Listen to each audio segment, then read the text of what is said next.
हर खबर बिहार झारखंड में आपका स्वागत है। मैं हूं आपके साथ भावना त्रिपाठी। रुक करेंगे प्रदेश की तमाम बड़ी खबरों की ओर। केंद्रीय कोयला एवं खान राज्य मंत्री सतीश चंद्र दूबे मंत्रिमंडल में शामिल होने के बाद पहली बार अपने गृह क्षेत्र नरकटियागंज पहुंचे, जहां नगर के विभिन्न स्थानों पर उनका भव्य स्वागत किया गया। इस दौरान नागेंद्र तिवारी चौक, शिवगंज चौक, सोनारपट्टी चौक सहित अन्य स्थानों पर गाजे बाजे के साथ उनका भव्य स्वागत किया गया। शिवगंज चौक पर लोगों ने मंत्री पर फूलों की बारिश की और मिठाई खिलाई। नगर के विभिन्न मार्गों से होते हुए उनका काफिला देवी स्थान मंदिर पहुंचा, जहां मंत्री ने पहले पूजा अर्चना की, फिर मंदिर प्रांगण में पौधा लगाया। इसके बाद काफिला शहीद चौक होते हुए पेट्रोल पंप चौक के पास पहुंचा, जहां एक निजी होटल में बीजेपी कार्यकर्ताओं ने उनका स्वागत और अभिनंदन समारोह का आयोजन किया हुआ था। इस दौरान बीजेपी के जिला उपाध्यक्ष अर्जुन सोनी ने उनको चांदी का मुकुट पहनाया। सतीश दूबे ने मंच से संबोधित करते हुए विपक्ष पर जमकर निशाना साधा।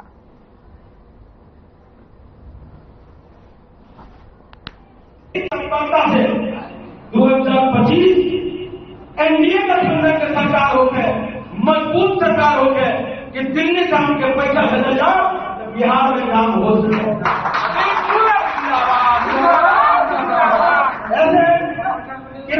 बनी 1990 से 2005 तक बिहार के सरकार चलो ओकरे बेटा आज बिहार चलाओ खतरा तत्पर बा बेचैन बा मुंगेरी के सपना के बता जे अलकतरा ना छोड़स, अलकतरा के बेकार गए, जे चारा खा गए, तरह तरह के घोटाला कैलस, ओके हम नहीं बिहार की कुर्सी पर हम बता।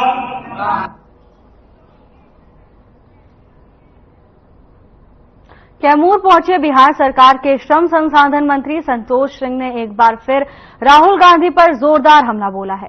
उन्होंने कहा कि मणिपुर क्या, राहुल गांधी को तो इटली ही चले जाना चाहिए। 24 तारीख से हाउस है, इस दौरान उनके पास खाली समय है और कुछ और भी उल्टा पुल्टा बोलने के लिए कुछ सीख लें। मणिपुर में उनका क्या काम है? वो चाहते हैं कि देश टूट जाए। ये लोग एक खास वर्ग के लिए काम करते हैं। के अलावा कुछ सोचता है। अब मणिपुर दौरा पे चल जाए, इटली भी जाके घुमाए तो अच्छा रहेगा। खाली समय है, 24 तारीख से हाउस होने वाला है, कुछ और उल्टा पुल्टा बोलने के लिए कहीं जाके सीख लें। उनके पास और क्या, मणिपुर दौरा जाके क्या करेंगे? उनको तो देश तोड़ने की जो स्थिति है, वो तो हमेशा चाहते हैं। खास वर्ग के लिए काम करने वाले लोग हैं, इनको कहीं दौरा और से कोई मतलब नहीं है। दौरा करते हैं तो करें, अच्छी बात है, क्या दिक्कत है।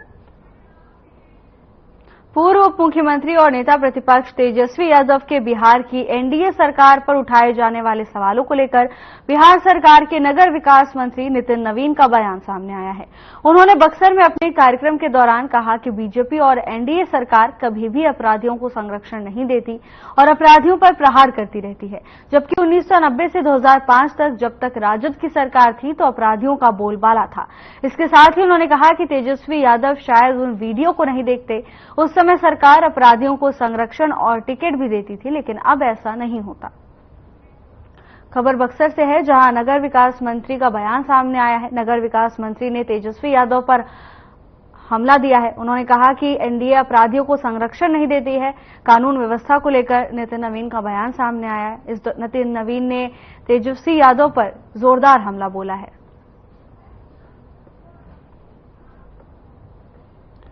नगर विकास मंत्री ने विपक्ष पर पलटवार किया। उन्होंने कहा कि राजद के समय में अपराधियों का बोलबाला होता था, लेकिन एनडीए की सरकार में अपराधियों को संरक्षण नहीं दिया जाता है। नगर विकास मंत्री ने विपक्ष पर जोरदार हमला बोला है। तेजस्वी यादव के बयान पर पलटवार करते हुए नितिन नवीन ने बोला कि एनडीए अपराधियों को संरक्षण नहीं देती है। राजद के समय में अपराधियों का ही बोलबाला होता था।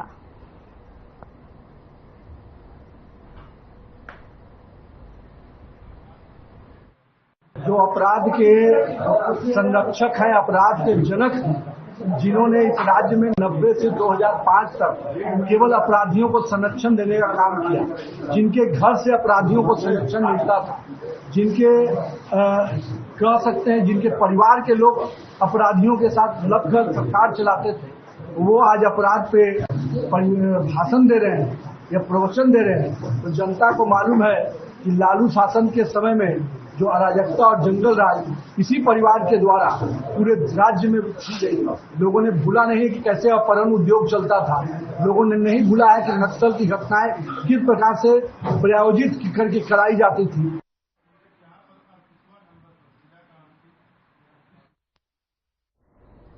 जेडीयू विधायक गोपाल मंडल अपने बयान को लेकर एक बार फिर से चर्चा में हैं। उन्होंने लालू यादव, केंद्रीय मंत्री गिरिराज सिंह और पूर्व केंद्रीय मंत्री अश्विनी चौबे को लेकर बड़ा बयान दिया है। गोपाल मंडल ने लालू यादव को पिछड़ों का महान लीडर बताया। उन्होंने कहा कि लालू रोग से पीड़ित हैं और याददाश्त इधर उधर हो जाती है। हालांकि इस दौरान उनकी जुबान फिसली और उन्होंने मंत्री गिरिराज सिंह और अश्विनी चौबे पर भी निशाना साध दिया।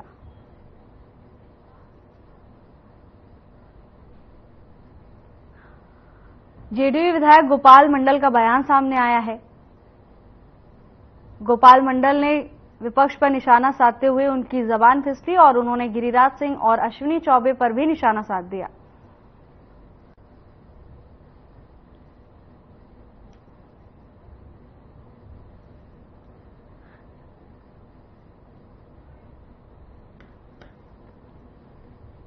कहीं सरकार गिरने वाली नहीं है। एनडीए गठबंधन ने तय कर लिया है, नरेंद्र मोदी तय कर लिया, अगला मुख्यमंत्री भी ये जो कि चुनाव होगा अब 25 का, उसमें मुख्यमंत्री को आगे रख के नेता बना के चुनाव लड़ा देगा। गिरने का सवाल कहां है? क्या अगस्त में गिरेगा? ये लॉलीपॉप है, लोगों में भड़काव पैदा करता है। और लालू यादव जी महान लीडर है, बैकवर्डों का मसीहा है, सब कुछ है, लेकिन थोड़ा रोग से पीड़ित, थोड़ा आदास इधर उधर हो जाता है। कैमूर से बड़ी खबर आ रही है, जहां भभुआ विधायक भरत बिंद पर जमीन कब्जे को लेकर अपने परिवार के लोगों और बॉडीगार्ड के द्वारा मारपीट करने का आरोप लगा है। मामला चांद थाना के सिलौटा गांव का है। घटना 3 जुलाई को उस समय हुई जब दूसरा पक्ष अपने खेत में काम कर रहा था। इस बीच कहासुनी हुई। मामला इतना बिगड़ गया कि विधायक खुद घर में रखा लाइसेंसी राइफल निकालकर लहराने लगे और बॉडीगार्ड भी अपने गन दिखाने लगे, जिसके बाद उन्होंने ग्रामीणों पर हमला कर दिया, जिसमें कई राउंड फायरिंग हुई। मामले में 4 लोग घायल बताए जा रहे हैं, जिनका इलाज चल रहा है। कैमूर में विधायक भरत बिंद की दबंगई सामने आई है, जिन्होंने अपनी लाइसेंसी रिवॉल्वर से गोलीबारी की, जिसके बाद 4 लोग घायल हो गए। घायलों को अस्पताल में इलाज के लिए भर्ती कराया गया है। तो वहीं पुलिस ने भी मामले को लेकर संज्ञान ले लिया है। मामला दर्ज कर कार्रवाई जारी है। कैमूर में विधायक की दबंगई देखने को मिली है। विधायक भरत बिंद ने अपनी लाइसेंसी रिवॉल्वर से गोलीबारी की, जिसके बाद 4 लोग घायल हो गए हैं। 2 पक्षों के बीच विवाद इतना बढ़ गया कि विधायक खुद अपनी लाइसेंसी रिवॉल्वर निकालकर निकल पड़े।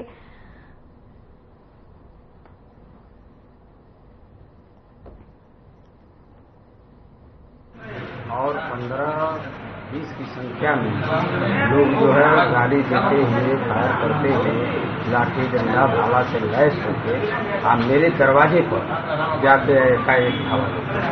कहीं से बात में झगड़ा हुआ? झगड़ा कुछ नहीं था। झगड़ा तो वहाँ कुछ था ही नहीं। ये लोगों ने प्लान बनाया। मेरा खेत की जुताई हो रहा था। हम वहाँ लड़का, मेरा छोटा सा नाती और एक मेरा लड़का वहाँ जो है खेत को जोत रहा था। अगर अत्याचार हो रहा है तो सिर्फ एक तरफा हो रहा है। अच्छा, अगर घर गिरना है तो सभी का गिरे, ना तो सभी को बचाया जाए। अच्छा। आपका भी वहाँ रहते हैं बस के? जी हाँ, हम लोग का घर का नापी ओपी हो गया है। कई लोग हैं वहाँ पर बसे हुए? कितने घर होंगे? बसे हैं कम से कम 70-75 घर हैं। कितना जमीन में होंगे लोग? कम से कम 5 एकड़ जमीन होगा और जमीन में थोड़ा पानी भरा हुआ 3 एकड़ के 2 एकड़ से ज्यादा है। जितना जमीन में लोग बसे हैं, कितना जमीन में बसे हैं आप लोग? वहाँ कम से कम 5 एकड़ करीबन होगा। 5 डिसमिल 10 डिसमिल में? हम लोग का बहुत होगा तो 20 डिसमिल में होगा।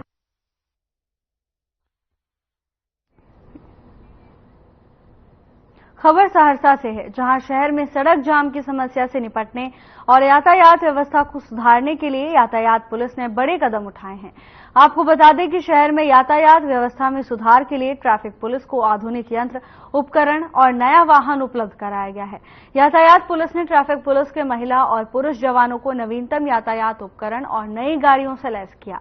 वहीं यातायात डीएसपी प्रवीण कुमार ने यातायात थाने में प्रेस वार्ता कर जानकारी देते हुए कहा कि आने वाले समय में शहर में आपात स्थिति से निपटने के लिए QRT क्विक रिस्पांस टीम का गठन किया जाएगा।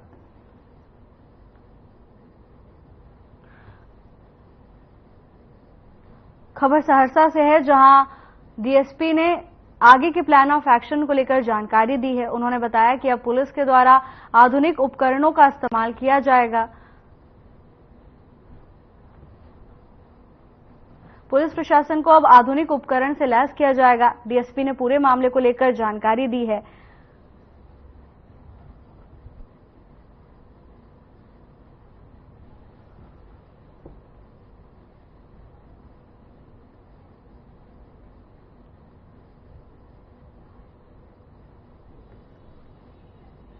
यातायात में सहरसा में पुलिस अधीक्षक महोदय और डीआई साहब के निर्देशन में क्या क्या नए नए चीज किए जा रहे हैं उसके विषय में कुछ जानकारी है। सबसे पहले हेडक्वार्टर का धन्यवाद करना चाहेंगे, जहां से हमें एक नई गाड़ी मिली है और वो आप बाहर देख सकते हैं। इससे हमको काफी सहूलियत मिलेगी यातायात समस्या को समाधान करने में। इसके साथ साथ नई गाड़ी के साथ हम लोग वायरलेस सिस्टम स्टार्ट कर रहे हैं। कुछ प्रमुख जगहों पे वायरलेस सिस्टम के साथ हमारे ट्रैफिक कर्मी काम करते रहेंगे, जिसमें कि त्वरित यातायात समस्या में समाधान मदद मिलेगी। यदि कोई समस्या में फंसते हैं तो वहाँ पे अपने नजदीकी वाले को तुरंत कॉन्टेक्ट कर सकते हैं। कंट्रोल से हम लोग समय समय पर उसकी मॉनिटरिंग करते रहेंगे।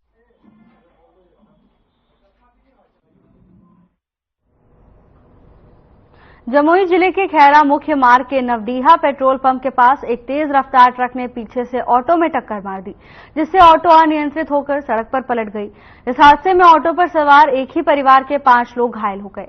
सभी घायलों को स्थानीय लोगों की मदद से इलाज के लिए सदर अस्पताल पहुंचाया गया है, जहां एक की हालत गंभीर है तो बनी हुई है, जिसे अस्पताल में इलाज के लिए भर्ती कराया गया है।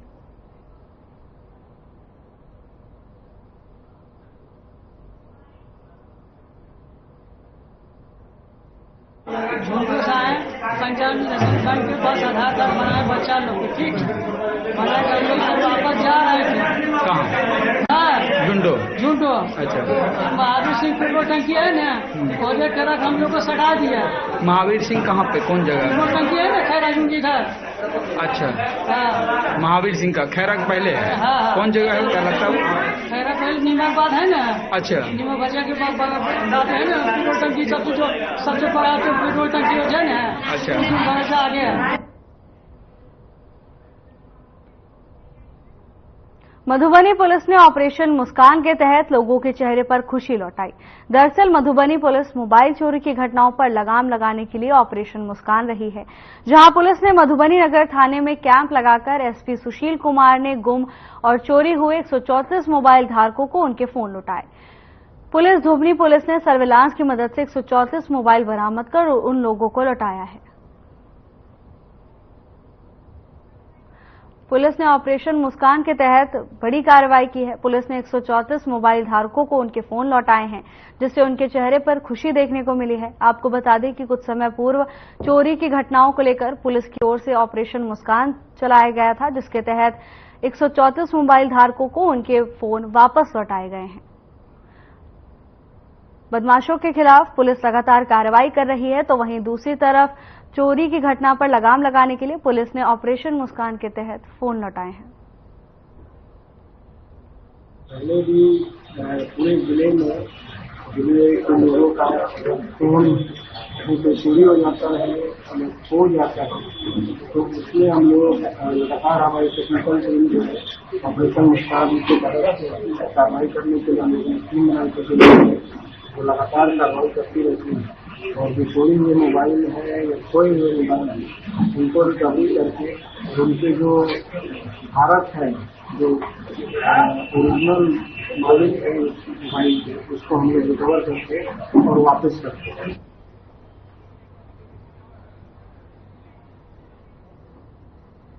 गया शहर में नकली दवा को लेकर छापेमारी की गई है। बता दें कि बड़ी दवा मंडी में नकली प्रोडक्ट के कारोबार के रोकथाम के लिए सक्रिय brand protection private limited Patna की कंपनी ने मंडी में स्थित कई फार्मा हाउस में छापेमारी की और भारी मात्रा में नकली दवा बरामद की है। इसको लेकर ब्रांड प्रोटेक्शन कंपनी के एमडी सैयद मुस्तफा हुसैन ने बताया कि पहले से सूचना मिल रही थी कि गया के दवा मंडी की कुछ दवा एजेंसी में नकली दवा का कारोबार चल रहा है। इसी सूचना के आधार पर assistant drug inspector Vijay Kumar के सहयोग से छापेमारी कर भारी मात्रा में नकली दवा बरामद की गई है।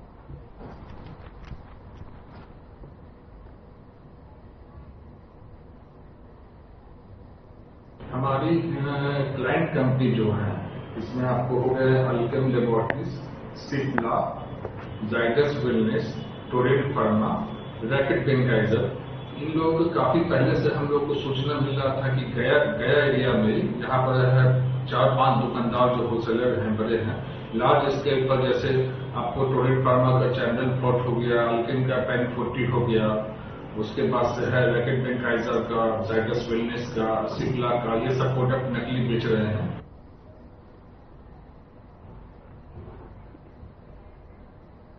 आरा के प्रधान डाकघर में प्रेस कॉन्फ्रेंस की गई। भोजपुर प्रमंडल के डाक अधीक्षक पवन कुमार वर्मा ने प्रेस कॉन्फ्रेंस की। इस दौरान उन्होंने डाक जीवन बीमा के बारे में कई जानकारियां दी। उन्होंने कहा कि डाक जीवन बीमा से ग्राहकों को काफी लाभ पहुंचा है और लोगों को जागरूक करते हुए कहा कि डाक जीवन बीमा सभी को कराना चाहिए।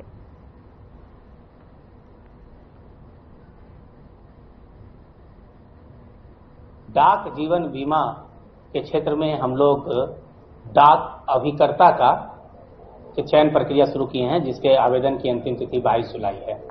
डाक जीवन बीमा के विषय में थोड़ा सा बताना चाहेंगे कि यह भारत की सबसे पहली जीवन बीमा की संस्था है। कंपनी तो नहीं कहेंगे क्योंकि यह सरकारी है, संस्था है जो कि भारत में 1884 ईस्वी से चल रही है। बहुत ही लिक्रेटिव योजनाएं हैं। आज के दौर में विश्व में सबसे अच्छी योजना मानी जाती है डाक जीवन बीमा की।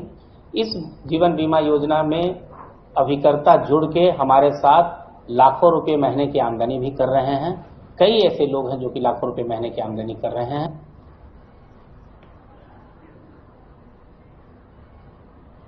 ऐतिहासिक श्रावणी मेला अब शुरू होने वाला है। सोमवार यानी 22 जुलाई से सावन शुरू हो जाएगा। सोमवार के पहले सावन को जलाभिषेक के लिए बड़ी संख्या में श्रद्धालुओं का सुल्तानगंज से देवघर पैदल यात्रा 4 से 5 दिन पहले शुरू हो जाने का अनुमान लगाया जा रहा है। मुंगेर जिला अंतर्गत 26 किलोमीटर का कांवड़िए कच्चे रास्ते से गुजरते हैं। मुंगेर के प्रमंडलीय आयुक्त संजय कुमार सिंह सोमवार को कांवड़िया पथ निरीक्षण के लिए निकले। कांवड़ियों के लिए अतिआवश्यक मार्ग कच्ची पैदल पथ पर अब तक बालू बिछाव शुरू नहीं होने पर नाराजगी प्रकट की है। समय की कमी की तरफ ध्यान आकर्षित करते हुए उन्होंने साथ चल रहे अभियंता से अपनी नाराजगी व्यक्त की और 1 सप्ताह में सभी काम पूरे करने को कहा।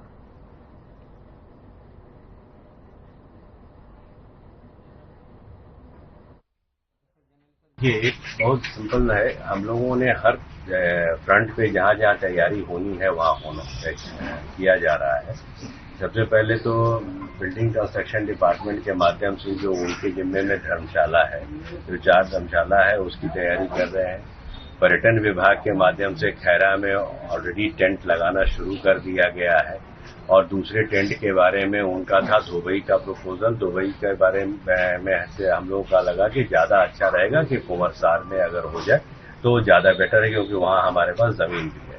तो हम लोगों ने पर्यटन विभाग को ये अनुरोध किया है कि उनके स्तर से जो दूसरा टेंट सिटी का निर्माण हो वो दुबई के बदले में वो कुंवरसार में हो।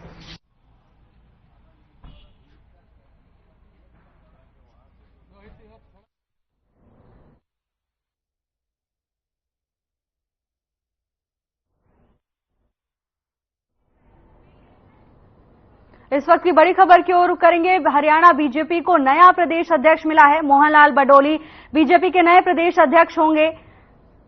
सोनीपत के राई से विधायक है मोहनलाल बडोली। लोकसभा चुनाव में सोनीपत से बीजेपी के प्रत्याशी रहे हैं। राष्ट्रीय अध्यक्ष जेपी नड्डा ने आदेश जारी किए हैं। इस वक्त की बड़ी खबर से आपको रूबरू करा रहे हैं, जहां हरियाणा बीजेपी को नया अध्यक्ष मिला है। मोहनलाल बडोली नए प्रदेश अध्यक्ष होंगे। सोनीपत के राई से विधायक है मोहनलाल बडोली। लोकसभा चुनाव में सोनीपत से बीजेपी के प्रत्याशी भी रहे हैं। राष्ट्रीय अध्यक्ष जेपी नड्डा ने आदेश जारी किए हैं। चंडीगढ़ से इस वक्त की बड़ी खबर, हरियाणा बीजेपी को नया अध्यक्ष मिला है। मोहनलाल बडोली नए प्रदेश अध्यक्ष बने हैं। सोनीपत के राई से विधायक हैं मोहनलाल बडोली। लोकसभा चुनाव में सोनीपत से बीजेपी प्रत्याशी रहे हैं। राष्ट्रीय अध्यक्ष जेपी नड्डा ने आदेश जारी किए हैं। मोहनलाल बडोली प्रदेश के अध्यक्ष हैं। हरियाणा बीजेपी को नया अध्यक्ष मिला है। मोहनलाल बडोली नए प्रदेश अध्यक्ष होंगे। सोनीपत के राई से विधायक है मोहनलाल बडौली।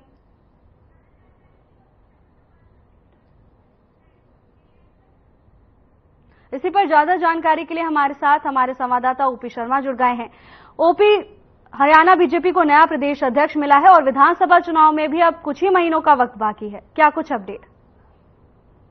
देखिए भावना, अगर हम बीजेपी की बात करें तो बीजेपी में एक व्यक्ति एक पद का जो है वो फॉर्मूला होता है। आमतौर पर एक शख्स के पास 2 पद नहीं होते हैं, लेकिन हरियाणा में नायब सैनी को अक्टूबर या नवंबर के आसपास जो बीजेपी का प्रदेश अध्यक्ष बनाया गया था और उसके बाद 12 मार्च को उनको हरियाणा का मुख्यमंत्री भी का जो चार्ज मिल गया था और इसके बाद से प्रदेश अध्यक्ष का भी पद उन्हीं के पास था। तो उम्मीद की जा रही थी कि बीजेपी जो है अपना नया प्रदेश अध्यक्ष जो है वो जारी कर देगी। तो बीजेपी ने अगले चुनाव को देखते हुए जो सोनीपत हल्के से वर्तमान में बीजेपी के विधायक है मोहनलाल बडौली, उनको जो है वो प्रदेश अध्यक्ष की जिम्मेवारी दी गई है। बीजेपी के एक ब्राह्मण चेहरे के तौर पर उनको जाना जाता है और हाल ही में सोनीपत लोकसभा के चुनाव में बीजेपी के प्रत्याशी थे, लेकिन करीबन 50,000 के वोटों से जो वो हार गए थे। जी ओपी, विधानसभा चुनाव नजदीक है, देखा जाए तो बेहद कम समय बचा है। ऐसे में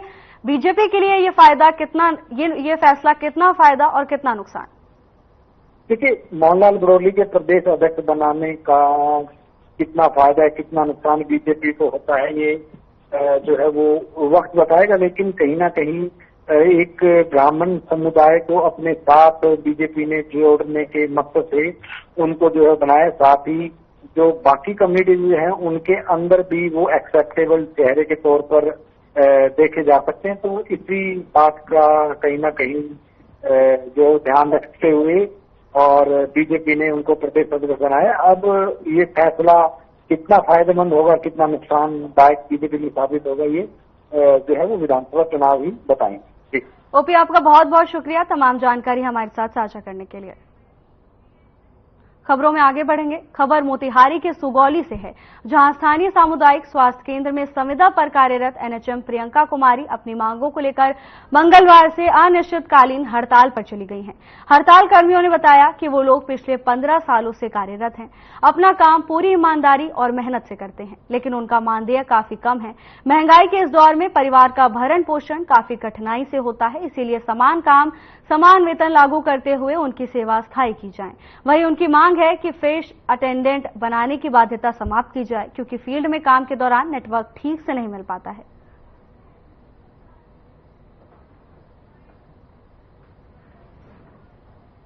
हम लोग से फेस अटेंडेंस की बात कर रही है कि आप लोग फेस अटेंडेंस से अटेंडेंस बनाइए। सर, हम लोग क्षेत्र में इतना दूर तक जाते हैं, वहाँ पे नेटवर्क नहीं, जाने का सुविधा नहीं, बहुत सारी परेशानियां झेलनी पड़ती है। हम लोग फेस अटेंडेंस कैसे बनाएंगे सर? पहली बात है। दूसरी बात है सर, हम लोग समान कार्य कर रहे हैं और 15 साल से 12 साल से, कुछ लोग अभी न्यू वाली है उनके 1.5-2 साल हो रहा है। काम समान है, जहाँ तक ज्यादा ही कर रहे हैं सर, लेकिन हम लोग को समान वेतन नहीं मिल रही है। इसलिए एक अटेंडेंस हम लोग सहमत नहीं, हम नहीं बनाएंगे सर। हम लोग को समान कार्य के लिए समान वेतन भी चाहिए। भागलपुर में चतुर्थ वर्गीय कर्मचारी के पैनल निर्माण में व्याप्त धांधली के विरोध में शिक्षित बेरोजगार अभ्यर्थियों ने सैंडर्स कंपाउंड में 1 दिवसीय धरना दिया। इस धरने में सैकड़ों शिक्षित बेरोजगार युवक शामिल हुए। धरना का नेतृत्व कर रहे अध्यक्ष ने बताया कि भागलपुर समाहरणालय द्वारा कई साल पहले विज्ञापन निकाला गया था और पैनल लिस्ट में उनका नाम भी आया, लेकिन अब तक उन्हें ज्वाइन नहीं कराया गया है। उन्होंने कहा कि जब वो जिला अधिकारी से मिलने जाते हैं तो उन्हें परीक्षा देने की बात कही जाती है। अध्यक्ष ने कहा कि वो इस परीक्षा का विरोध करते हैं क्योंकि ये उनके अधिकारों का हनन है। धरने में शामिल युवाओं ने मांग की कि बिना किसी देरी के उन्हें उनकी नौकरी पर ज्वाइन कराया जाए। जो घटना घट रहा है, हमेशा हम लोग को लटका के रखा जा रहा है। जीवन बर्बाद हो गया, 40 साल 50 साल हो गया और इसमें फिर कभी बोल रहा है कि अब एग्जामिनेशन का बारी होगा, जबकि विज्ञापन निकला गया था तो उसमें एग्जामिनेशन में कोई बात नहीं था। और इसका 7 नंबर कॉलम था कि जब भी बहाली होगा तो उसमें अधिक उम्र वाले को वरीयता दिया जाएगा। और बिहार सरकार का जो रूल है 73-65 का, उसमें भी है कि जब भी बहाली होते आया तो अधिक उम्र वाले को होते आया, अधिक उम्र वाला जो है उसी को रखा गया।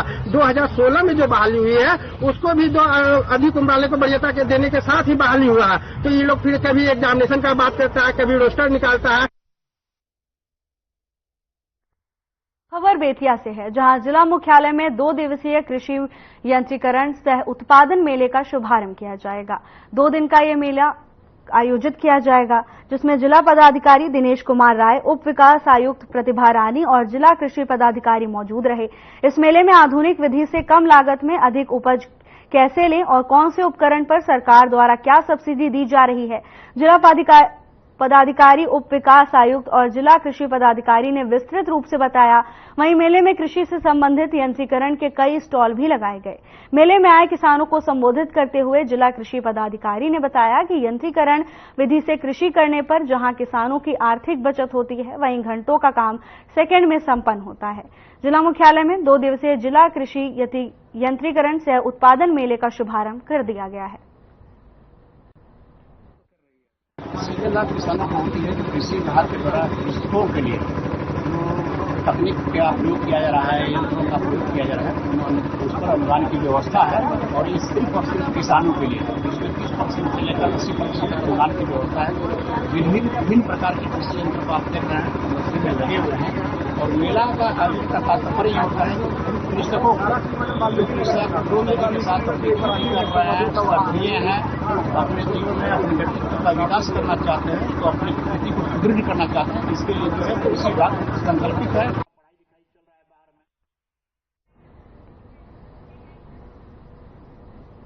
फिलहाल के लिए बस इतना ही। जल्द हाजिर होंगे नई अपडेट्स के साथ। नमस्कार।